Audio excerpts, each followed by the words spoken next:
ఆవిడ నిర్మాణం చేసి రెంట్కి ఇచ్చినప్పటికి కూడా ఉన్నది ఒకటే గోడౌన్. మా అత్తమామలు కానీ మేం కానీ అంటే ఆలోచన ఏంటంటే వయసు 60కి దగ్గరికి వెళ్తున్నాం, రిటైర్ అయితే లేకపోతే ఏ వ్యాపకం చేయలేని, అంటే రిటైర్ అంటే ఏదైనా వ్యాపారమో లేకపోతే కాంట్రాక్ట్లో ఇంకోటో ఏదైనా వ్యాపారం చేయలేని పరిస్థితులు ఉంటే ఏదైనా రెంట్ వస్తుంది అనే ఆలోచనతో చేసినటువంటి నిర్మాణం. రెండోది ఏంటంటే పోర్టు తొందరలో పూర్తవుతుంది, ఎవరో ఒకళ్ళు వచ్చి రెంట్ తీసుకుంటారనేటువంటి నేపథ్యంలో దాన్ని నిర్మాణం చేసిన పరిస్థితులు.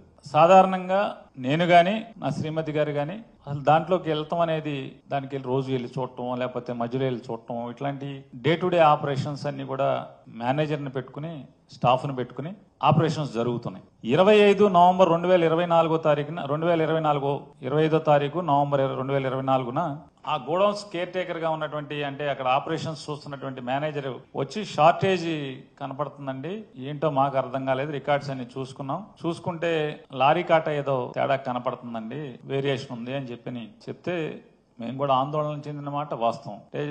మా శ్రీమతి గారు ఆందోళన చెంది వెంటనే ఆవిడ 26వ తారీఖున ఇందులో మాకేం పాపం పుణ్యం తెలియదు, అయినప్పటికీ కూడా గవర్నమెంట్ కి ఏదైనా నష్టం జరిగితే అది ప్రజాధనం కాబట్టి వెంటనే దాన్ని భర్తీ చేయాల్సినటువంటి నైతిక బాధ్యత మన మీద ఉంటది, కోర్టులకి వీటికి వెళ్ళటం లేకపోతే వేచి చూడటం ఇట్లాంటి కరెక్ట్ కాదని చెప్పని, రెండు ఇట్లా లోపం ఉంది అని తెలిసినప్పుడు మనమే అధికారులు గనక ఇంటిమేట్ చేస్తే అది సదుద్దేశమే మంది అనే ఉద్దేశంతో 26 నవంబర్న 2024 సంవత్సరం జాయింట్ కలెక్టర్ గారికి ఆవిడ ఒక రికమెండేషన్ ఇవ్వడం జరిగింది. అలాగే 30/11/2024న ఇది అంటే ఇప్పటికే చాలా మంది దగ్గర ఉండుంటది, ఈ రికమెండేషన్ లో ఆవిడ చెప్పారు 25వ తారీఖున ఇట్లా నాకు వచ్చి ఇంటిమేట్ చేశాడు, 26న ఇస్తున్నాను. టెక్నికల్ గా మా పైన దోషం లేనప్పటికి కూడా నైతికంగా మేము దాన్ని ఆ బాధ్యతని తీసుకుని ఆ నష్టాన్ని భర్తీ చేయడానికి సిద్ధంగా ఉన్నాం. మీరు క్యాష్ కట్టమంటే క్యాష్, లేదంటే గనక ఓపెన్ మార్కెట్ లో స్టాకు బియ్యాన్ని పర్చేజ్ చేసి మీకు అందజేయమంటే అందజేస్తామని చెప్పని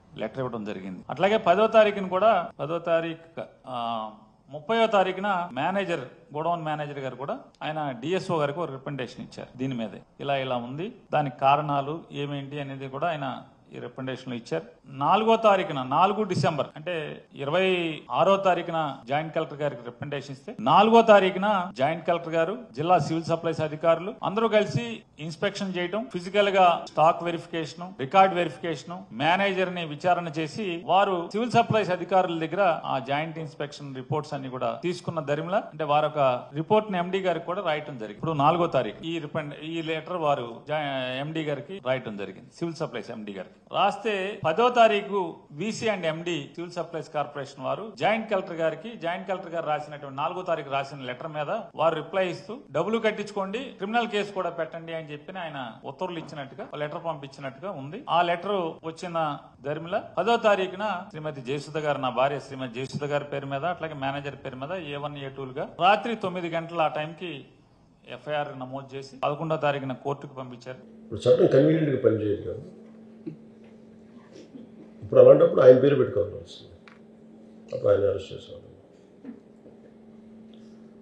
ఇంకా చెప్పాలంటే చంద్రబాబు గారికి చాలా ఉదార స్వభావం, ఆయనకి ఆ ఇబ్బంది ఉంది. అంటే ఆవిడకి సంబంధం లేదు. నిజంగా చెప్పాలంటే ఇప్పుడు ఇంట్లో ఎవరి పేరు మీద పెడతాం, మరి అలాంటప్పుడు ఆ బియ్యం ఎలా మాయమైంది, దాన్ని లెట్ ఇట్ టేక్ ఓన్ వస్తుంది. ఇప్పుడు ఆడపడుచుల మీద కక్ష సాధింపు చర్యలు చేయకూడదు, ఆయన మిస్సెస్ మీద ఆయన సతీమణి పేరు మీద పెట్టారనుకున్నాం, ఆవిడ సంబంధం లేదు. మరి చట్టపరంగా ఎలా ముందుకెళ్ళాలి మీరు చెప్పండి. అంటే లాలూచీ పడితే ఓకేనా, మీరు తిడతారు మళ్ళీ ఎలా లాలూచీ పడాలని. సో ఇది అంటే మినిస్టర్ గారి మాజీ మంత్రి గారు సత్యమణితలు వదిలేస్తారని మళ్ళీ media will lose, people will lose. ఇది ఒక డిఫికల్ట్ పరిస్థితి. అసలు కక్ష సాధింపుగా ఎవరి మీద పెడతారు, అసలు అవసరం ఏముంది ఎవరికైనా సరే. అక్కడికి వెళ్తే మేము ఓవరాల్ ఎఫ్సిఐ గోడౌన్ చెకింగ్కి వెళ్తే అక్కడ బస్తాలు లేవు, it's part and parcel bigger scam అది. వెళ్తే మరి అలాంటప్పుడు మేము 1.5 కడతామని మరి ఎందుకు ఆఫర్ చేశారు? అక్కడ ఏవి జరగలేదు అనుకున్నప్పుడు మేము 1.5 రూపాయలు మేము కట్టేస్తాం డబ్బులని మరి ఎందుకు ఆఫర్ చేశారు? అది అంటే తప్పు జరిగింది అక్కడ. తప్పు జరిగితే దాన్ని మీరు ఎలా మాట్లాడుకుంటారు అనేది, బట్ దాన్ని ఇంకోలా హ్యాండిల్ చేయాలి. కానీ ఈ ప్రభుత్వం ఆడపడుచుని కక్ష కట్టడం అనేది that is not right, that's not acceptable state. లేదు అంటే ఇదంతా మా మా మా అంటే మా ఇంట్లో వాళ్ళ ఆడవాళ్ళ మీద పేరు పెట్టినా కానీ దానికి బాధ్యత నేను తీసుకున్నానని సదరు మంత్రి గారు మాట్లాడితే that is another way to look at it. మీరు అది తీసుకోమని చెప్పాలి. In relation to your decision to stay most of the time in districts, ఏంటి sir? you want to spend most of the time in districts. Yeah.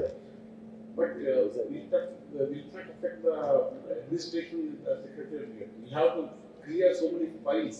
There will be inordinate delay in clearing the files. What makes you think we have to do? There are called digital signatures. And in entire COVID, country was running by itself without having it. We have to use the more advanced technology we have. Definitely, it is not far away from out of very ibbandikaramana paristhitulo. Imagine there are some situation where I have to be here. We are not disappearing for 1 month. We won't be available in this area for only 5 days in 2 weeks. So if a real situation comes, always you can come back here. Just not any. Enta tippi kottna 5 hours journey or 7 hours journey maximum. That I don't see that as an issue. Sir, I was really impressed with the way you went and dealt with the Dali video incident. The way you called on the official who was attacked by a YSRCP leader.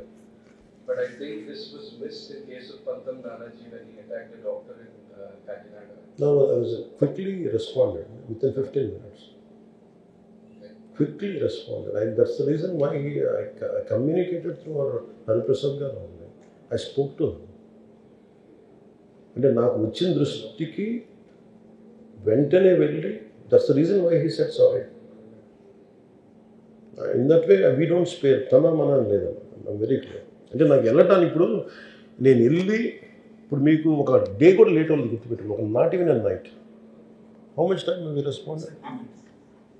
Less than 1 hour max. And case కూడా నమోదైంది.